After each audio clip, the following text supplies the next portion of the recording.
شروع کرتی ہوں اللہ کے نام سے جو بڑا مہربان نہایت رحم کرنے والا ہے۔ جب بھی کسی قوم میں ناانصافی بے راہ روی حد سے بڑھ جائے، لوگ گناہ کرنے سے نہ ڈریں اور نت نئے گناہ ایجاد کریں، تو طریق گواہ ہے کہ عذاب اس قوم کا مقدر بن جاتا ہے۔ آج بھی ایک ایسی ہی قوم زیر بحث ہے کہ جس نے نئے اور انوکھے گناہ ایجاد کیے، جس کی وجہ سے اللہ پاک ان کو ایک ایسے انوکھے طریقے سے عذاب دیتا ہے کہ وہ قوم اور پورا شہر آج بھی عبرت کا نشان ہے۔ 79 میں موجودہ اٹلی اور اس وقت کی رومن سلطنت پر ایک انتہائی جدید اور ترقی یافتہ شہر آباد تھا۔ اس شہر کو حضرت داؤد علیہ السلام کے زمانے میں آباد کیا گیا۔ آباد ہونے کے کچھ ہی عرصے بعد یہ رومن امپائر کا عظیم شہر بن گیا۔ پھر اس شہر نے ترقی کی، ایسی منازل طے کیے کہ تاریخ دانوں نے لکھا ہے کہ یہ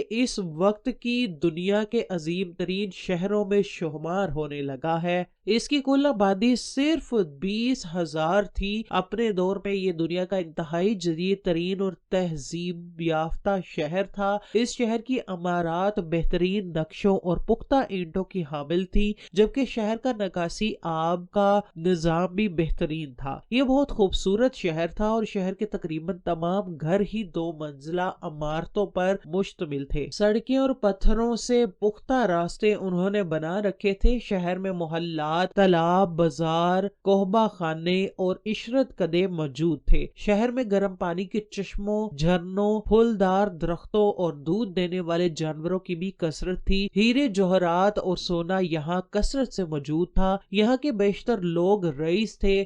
یہ قوم جادو اور توہم پرست میں بھی مبتلا تھی۔ اس شہر میں عبادت گاہیں، لائبریریاں، کھیل کے میدان اور عوامی مراکز بھی موجود تھے۔ شہر میں ایک بندرگاہ بھی تھی جو بہت مصروف رہتی تھی۔ یہاں سے شراب، مچھلیوں، پھلوں اور زیتون کی تجارت ہوتی تھی۔ اس جدید شہر میں تھیٹر بھی موجود تھے۔ کسی کے وہم و گمان میں بھی یہ نہیں تھا کہ یہ ہستا بستا شہر ایک دن عبرت کا نشان بن جائے گا۔ آخر پھر ایسا کیا گناہ تھا کہ اس شہر کا نام و نشان ہی اللہ پاک نے 2000 سال تک کے لیے مٹا دیا۔ بے شک اس شہر کے مکینوں کو اللہ پاک نے خوشحالی سے نواز رکھا تھا، لیکن اس شہر کے لوگوں نے گناہوں کی وہ بنیاد رکھی کہ جس کی وجہ سے اس شہر کو دست قدرت نے نہ صرف قصہ ماضی بنا دیا بلکہ وہ آنے والی نسلوں کے لیے ایک عبرت بھی بن گیا تھا۔ تاریخ انسانی میں قوم لوط ایسے کردار کی حامل تھی جس نے ہم جنس پرستی کو فروغ دیتے ہوئے فطرت سے بغاوت کا جرم کیا اور بالآخر عذاب الہی کا شکار ہو گئی، جبکہ اس شہر کے مکینوں نے بھی اپنے آباء و اجداد کی اس سنت پر عمل پیرا ہوتے ہوئے اس گناہ کو ایک بستی میں تبدیل کر دیا۔ کبھی اس شہر کی پہچان تجارت اور صنعت تھی، لیکن پھر یہ آزاد گناہوں کا شہر بن گیا جہاں لوگوں کو گناہ کرنے کے لیے تشریف لاتے تھے۔ پومئی شہر کے لوگ ایسے گناہوں میں ملوث ہو گئے کہ اگر اس کو قوم لوط بھی دیکھتی تو شرما جاتی۔ ناظرین گرامی، اس شہر کا سب سے بڑا گناہ یہ تھا کہ یہ لوگ ایک دوسرے کی نابالغ بچیوں سے زنا کرنے لگے اور ان سے بچے جنتے۔ انہوں نے اپنی بیویوں کو چھوڑ دیا تھا اور مزید کوئی شادی نہ کرتا، جس کی وجہ سے عورتوں میں یہ گناہ عام ہوا کہ وہ اپنی جنسی تسکین عورتوں سے پوری کرنے لگی، یہاں تک کہ اس شہر کی عورتیں جانوروں سے بھی جنسی تسکین حاصل کرنے لگی۔ یہ شہر سوئے ہوئے آتش فشاں کی طرح آباد ہو گیا تھا۔ جب ان میں یہ گناہ عام ہوا تو پھر زلزلہ آیا،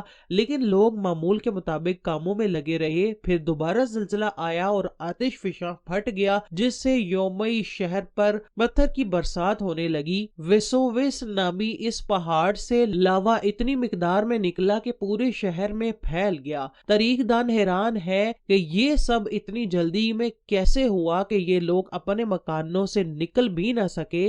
آتش فشاں سے دھواں اور گیس نکلنے لگی اور پورے شہر میں پھیل گئی، جس سے لوگوں کے لیے سانس لینا دشوار ہو گیا۔ ساتھ ہی آتش فشاں کے دبانے سے لاوا گلنا شروع ہو گیا اور یہ شہر لاوے کی تہوں تک دب گیا۔ لاوا کئی کلومیٹر تک پھیل گیا اور اس کی موٹائی 3 میٹر سے بھی زائد تھی۔ اس آتش فشاں کی اونچائی 1280 میٹر تھی۔ اس کی راکھ اور